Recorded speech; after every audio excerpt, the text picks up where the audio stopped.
Hello everyone. Today we are going to discuss about hard currency, soft currency, and all the other terms similar to them. And firstly, coming to hard currency is nothing but an international currency which has a strong position and value in the world economy. Strongest currency in the world means if it has very high level of liquidity in the world, it is known as hard currency. For example, till the Second World War, the UK pound sterling, the British pound sterling, was the hard currency, and post World War, it has always been US dollar, and later, currently the examples of hard currency are US dollar, pound sterling, euros, and Japanese yen. But in 2015 itself, the IMF has allowed China in order to avail for SDR. SDR is nothing but special drawing rights.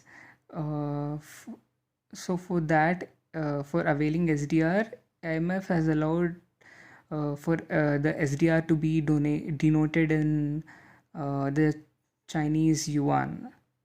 So that so the Chinese yuan has made it as a hard currency in from 2016, and it's a new chapter in terms of hard currency. And we also have soft currency.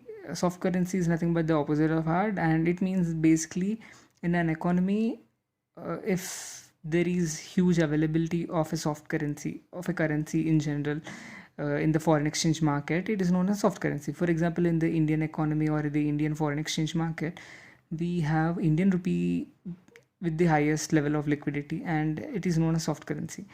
And when it comes to hot currency, if the hard currency is leaving an economy very fastly in terms of its availability in the foreign exchange market of the economy or country, it is known as hot currency.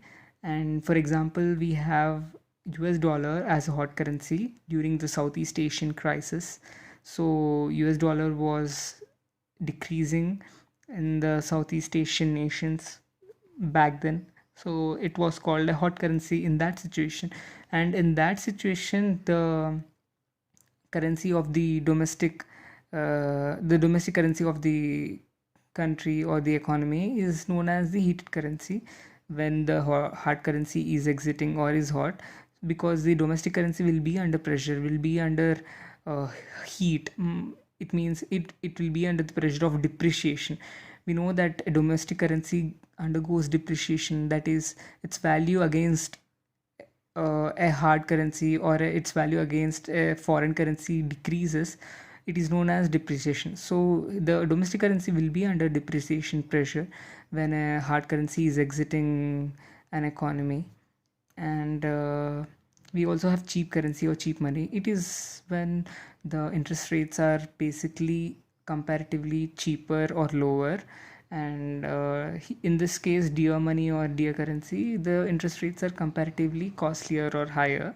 And in this case, the government starts repurchasing the bonds that it has already issued. So all the money that will be going into the economy is known as the dear cheap money. And the all the money that the government receives from the public when it issues bonds is known as the dear money or dear currency. And hence there is a difference between all the different types of terms that are used in the external sector of India in the Indian economy subject. Further topics will be discussed in further videos. Thank you.